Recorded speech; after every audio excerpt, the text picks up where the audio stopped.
Fourth stage റൂൾസിനെ നമ്മൾ ഖുറാനിലെ ഓരോ ആയത്തുകളിലേക്ക് നമ്മൾ അപ്ലൈ ചെയ്യുക. അടുത്ത സ്റ്റെപ്പ് ഖുർആൻ ഷരീഫ് നമ്മൾ നോക്കി ഓതുക.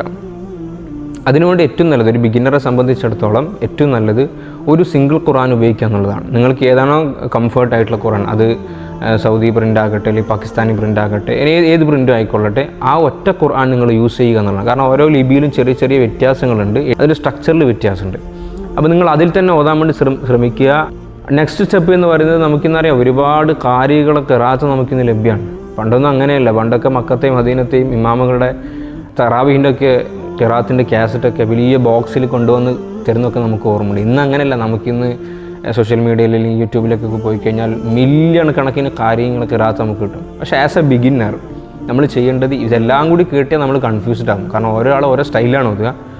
പെർട്ടിക്കുലർ കാര്യനെ നിങ്ങൾ ഫോളോ ചെയ്യുക. പക്ഷേ നിങ്ങൾ ശ്രദ്ധിക്കേണ്ടത്, ആ കാര്യം ഒതൻറ്റിക്കായ അല്ലെങ്കിൽ അറിയപ്പെട്ട സ്ഥലങ്ങളിൽ നിൽക്കുന്ന ആളുകൾ, എസ്പെഷ്യലി മക്ക മദീന പോലുള്ള സ്ഥലങ്ങളിൽ നിൽക്കുന്ന കാര്യങ്ങളാണെങ്കിൽ അവർ കുറച്ചും കൂടി അവിടെ അപ്പോയിൻറ്റ് ചെയ്യുന്ന ആളുകളെ നന്നായി പഠിച്ചു നിർത്തുന്ന ആളുകളാണ്.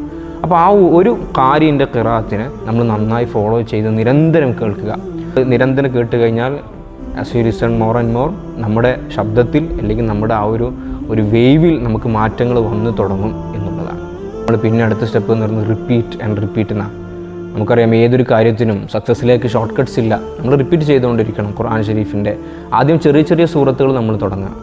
ആ സൂറത്തുകളിൽ നിന്ന് തുടങ്ങി പിന്നീട് വലിയ വലിയ സൂറത്തുകളിലേക്ക് എത്തിക്കഴിഞ്ഞാൽ ഇൻഷാ അല്ലാഹ് നമുക്ക് വലിയൊരു മാനസികമായ ഉന്മേഷം നമുക്ക് ഖുർആൻ ഷരീഫിൽ നിന്ന് ലഭിക്കും. നമ്മുടെ ആത്മീയമായ പ്രശ്നങ്ങൾക്ക് അത് പരിഹാരമായി തീരും.